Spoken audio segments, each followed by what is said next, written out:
Welcome to Melt. I'm Suresh Venkat. Earlier this month, WPP's media agency GroupM released its 10th annual Sporting Nation report that tracks India's fast-growing sports industry. The report has good news. Total industry spends for 2022 stood at over 14,000 crore rupees, registering a 49% growth from 2021. And no surprises, cricket garnered 85% of that market, while all other sports make up just 15%. To know more, we are in conversation today with Vinit Karnik, Head of Sports, Esports and Entertainment at GroupM South Asia. Is cricket oversaturated? Can marketers bank on badminton, football and other emerging sports? Let's find out as we get ready to melt with Vinit Karnik. Vinit Karnik, welcome to Melt. To begin with, can you give us the top 5 headlines from this year's edition of the report? Hey Suresh, hi, thanks. The biggest headline is that the sports sponsorship market in India has grown by 49% over 2021 in the year 2022, right? Now that's a whooping 14,209 crores worth of sports marketing business in India, which is so encouraging because the 49% number, to put that into perspective, was about 9,500 crores in 2021. And if you look at pre-COVID, that number was somewhere around 9,000. So the big headline is that we as a sports industry has not only recovered from the COVID, but we have actually grown leaps and bounds by almost 45%. And if you look at the percentage growth over 2019, it will be 15% plus growth, which is absolutely encouraging sign for the sector. What else are the big headlines? So, obviously, while the number is huge, 85% of this growth is contributed by cricket as one sport, and 15% comes from the emerging sport ecosystem. I think the 2 new IPL teams added to the whole IPL ecosystem. So the matches actually moved from 60 to 74. So that's one reason. The India bilateral series normally plays about 30-35 matches, which actually went up to almost 62 matches in 2022. So all these things put together has contributed significantly on cricket. And of course, we also do mention the franchise fee that the 2 new IPL team owners have brought into the whole bucket. The Ahmedabad franchise and the Lucknow franchise. So these 3 points actually have contributed significantly to the growth of cricket, which is almost 44% like to like, cricket to cricket, 44% over 2021. What do marketers need to know about non-cricket sports based on your report? So the big story from a marketing perspective or an advertising perspective for marketeers is that there is 3% growth in the emerging sport ecosystem, which is very healthy because while the base is low, post-COVID, most of the emerging sports took a lot of beating, except for football, which is ISL, which didn't took any break in the last 3 years. Most of the sport did take a break and actually came back. Now, the reason why we call them emerging sport is because obviously you need to take that much of effort from a marketing point, from a promotion standpoint, for it to reach out to its fans and consumers. That market also is coming back. So a huge amount of fan following came back for Kabaddi. But interestingly, our observation shows, Suresh, that marathons did extremely well in the last year, followed by golf. Okay, so in addition to the obvious Kabaddi, football, you have got 2 additional sports who are coming into the ecosystem, contributing significantly, is golf and marathons. You see running today is becoming very, very popular. You travel anywhere in the country, early mornings you will see so many runners on the road, and that's actually showing in numbers as well. One would imagine tennis or badminton would also be part of the matrix of emerging sports. Where do they stand relatively? So I would imagine badminton, Suresh, but badminton actually never came back post-COVID. But I completely agree with you that from a sports standpoint, I think badminton has all the ingredients for it to be one of the top performing sports. But somewhere the PBL, which is the Premier Badminton League, has not come back after COVID. I think 2023 is the year when they will they will show up. Marathon is the most surprising finding to me because it's not really a spectator sport. True. It's long winded, it's not ultra competitive like the other sports. There's no one on one confrontation like many other sports. Right. And golf is a fairly slow sport. So we Right. have a wide mix: cricket, fast paced; marathon, slow paced; golf, even slower paced.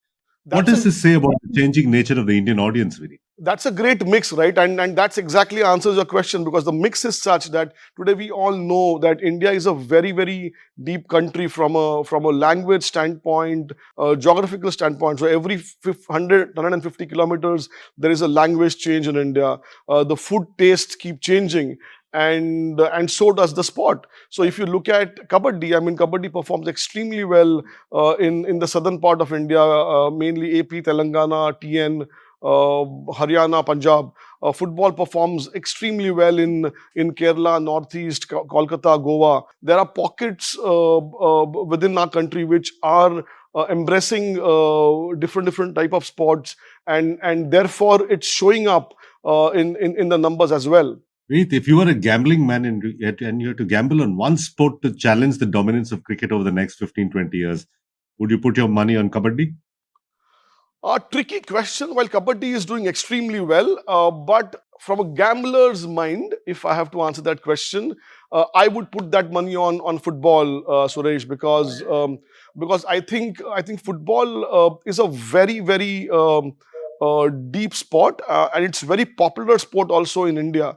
The reason why the numbers don't show up in that ratio is because most of our young India is following European football today, because ISL is just a 10-year-old league, and it will take time for it to build affinity, being build stardom. But I think because the question was 5-10 years from today, I would definitely put my money on football as a sport, because also remember, you have a very young India today. Almost 50% of India is below the age of 27, and talk to your family, friends, community, and you will see most kids today talk about football in a very, very passionate way. I think somewhere that needle will move into a pop culture, the way I see it in the next 5 to 10 years. What does it take for a brand to truly win on the cricket pitch?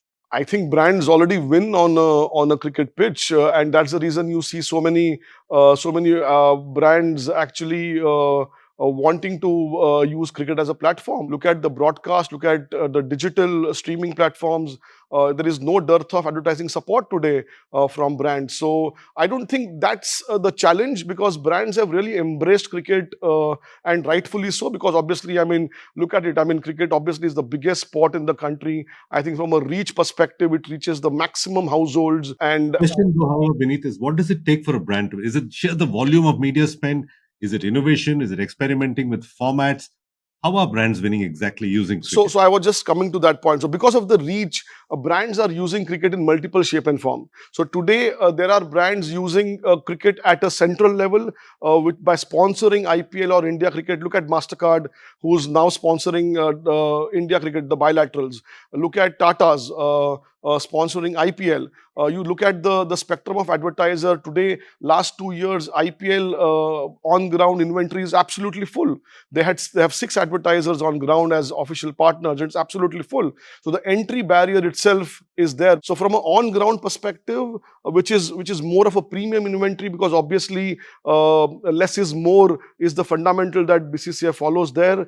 So that's completely choco block and full. No space there. Look at television, whether it is Test cricket, ODI, or T20s. You hardly have inventory today on cricket as a platform. So every brand, depending upon their life cycle, what they want to achieve, are using cricket in a very different way.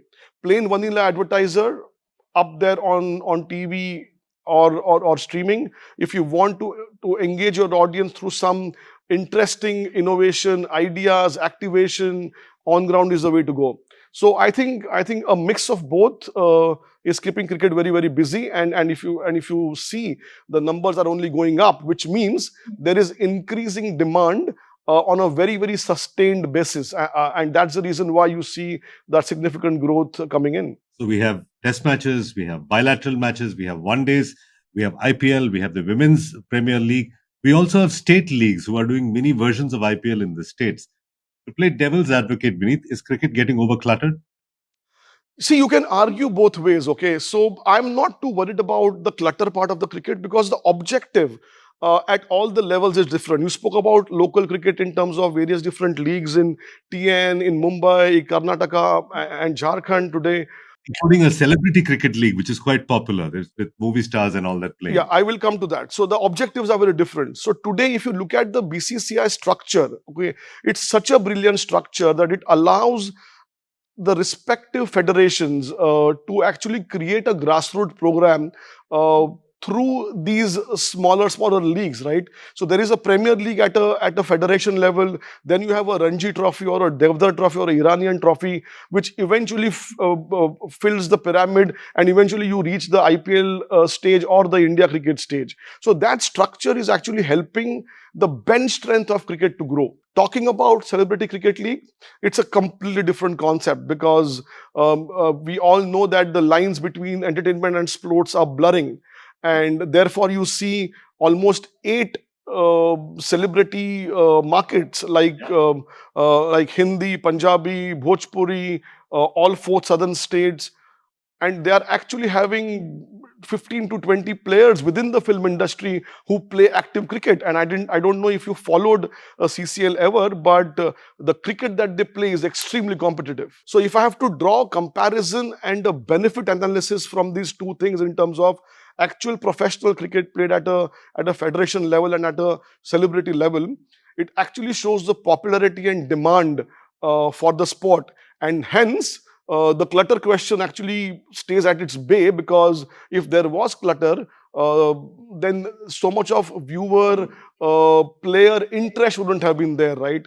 The till the time there is interest from the audience, fans, players, uh, I think we don't have to worry about the clutter part. Let's now talk about emerging sports. You spoke about kabaddi, you spoke about marathon, you spoke about football and golf. Which of these sports lend themselves to becoming a media property versus just a pure play sporting property? See, today, okay, I'll take an example of Kabaddi. Okay, so when Kabaddi was being conceptualized by Mashal Sports and Star, uh, I mean, someone like me also found it very difficult to see how will Kabaddi will see on television, right? But today, what happens is in a league format, it actually offers you lot of width to innovate. So today, the whole idea is how can you make Kabaddi sexy, and that's exactly what Mashal Sports and Star those days actually did, right? It actually made people believe that Kabaddi as a sport can be sexy. Kabaddi as a sport can be a viewer delight on television. So innovative formats, smart packaging, a great amount of storytelling through commentary, and of course, a best way of sporting the talent. I think these are 4 or 5 points in which we can make a unassuming sport look very interesting on TV.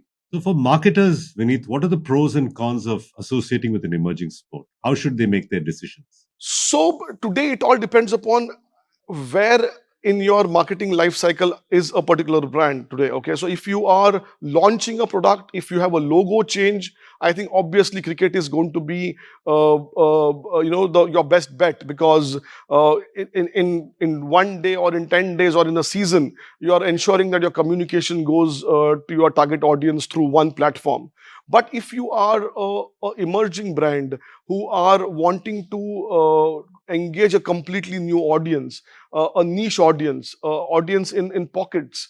I think emerging sports is a great way to invest, because you are investing small, you're catching them young at a young stage and growing with the sport.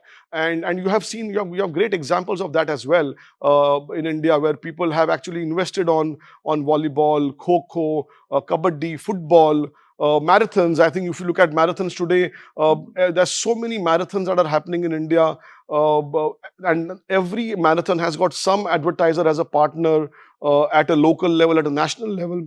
So today, advertisers are looking at sport very seriously.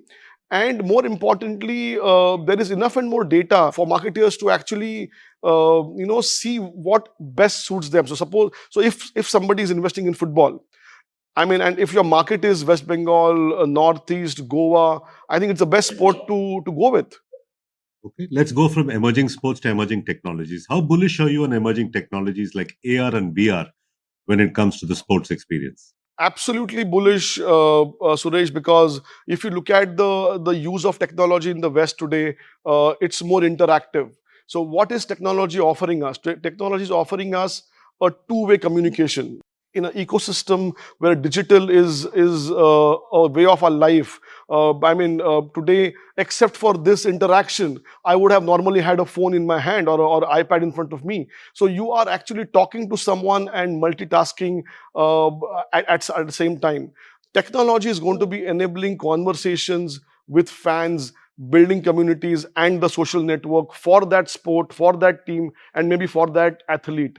So, a use of technology is imperative because with connected TV coming in and only growing, today the scope for interaction is only growing, and therefore technology is going to be a very, very key enabler to build those conversations, Suresh. So we watch cricket on TV, we watch it on digital, mobile platform, we watch it on a whole plethora of platforms.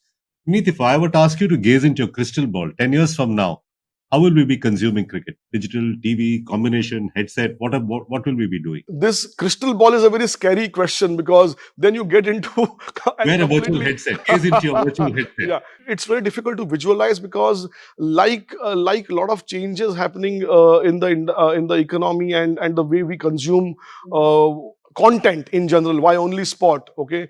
uh, uh, the way we consume everything is going to be changing. Okay, who would have imagined 10-15 years back that OTTs are going to be so popular? But today, I'm sure. I mean, in some section of communities, I think cord cutting is a reality, and today most of the consumption happens through the internet medium, right? And therefore, visualizing this is going to be very, very difficult. But in my mind, India again is a very, very deep country. There is scope for every medium, every technology to coexist. So I would not negate the fact that for some technology to come in and grow, the others will not exist. I don't think that's going to happen. We are a deep country. We are a very, very tricky country in that sense because the SEC A, B, and C segments and the definitions itself are so complicated that there is scope for every medium today to coexist and innovate itself every year, every 2 years. So at least for the next 5 to 10 years, I don't see a huge amount of change, but there will be some disruptions for sure. What those disruptions are, unfair to say or predict at this point in time, but technology will be at the helm of those disruptions. That's a given. Let's talk about athletes now. Yeah. Are Indian women athletes getting their due as far as sponsorship and opportunities go? Absolutely. I mean, and your question earlier on badminton, you look at PV Sindhu, your Sania Nehwal, all these girls have done so well that badminton as a sport today, we have world beaters, right? I mean, the bench strength on badminton, men and women both, is only adding up. That's a very, very big positive. Now move away from the emerging sports. If you look at cricket. Okay, cricket was never marketed and sold as men's and women's separately. This is the first time in 22 December BCCI actually announced the pay parity, where the men's India men's and India women's would be paid equally for their participation in Test, ODI, and T20. I think what has resulted in that is a great amount of motivation for most of the athletes across the country, mainly in small towns, to come and actually take sports as a career. And with WPL as a reality, one season behind us now, and the kind of support it got from the media rights, from the sponsors, from BCCI, is commendable. And today, if you look at our cricketing stars, Smriti Mandana, Harmanpreet, Shefali Verma, all these girls are a household name today. So cricket will pave the road for these kind of athletes as well, women athletes as well. And Kabaddi has already launched or announced actually a women league this season. I would see more and more leagues coming in and joining that, which means that a huge market opens up for our women athlete as well. And no prizes to guess. Most of our medals today in Olympics are brought in by our Boxers, yeah, brought in boxers are or doing by a fantastic job as well. yeah by True. women, whether it is wrestling, whether it is badminton, whether it is shooting. These are the sports actually who are ruling the roost, right, from a medal tally point of view. So I think that should be very, very encouraging for our girls to embrace and take up sports professionally as well. Right. And would you encourage marketers to play a sport themselves to learn a little bit about Absolutely. it? In fact, I would encourage everybody to play sport, and that's how you will eventually become a sporting nation. And look at today the Fit India movement of Government of India. It's actually encouraging all of us to stay fit, and one of the ways to stay fit is by adopting a sport, right? So yeah, of course. I mean, everyone should play and embrace one sport at least, if not couple. All right. Vinit Karnik of GroupM South Asia. Thank you very much for talking to us at Melt. Thank you, Suresh, for having me on the show. Thank you very much. And with that, it's a wrap on this episode. You can follow Melt on social media. The handle is Ready to Melt, or simply log on to readytomelt.com. If you'd like to follow me, I'm at Suvenk on Twitter. Till next week, goodbye and thanks for watching.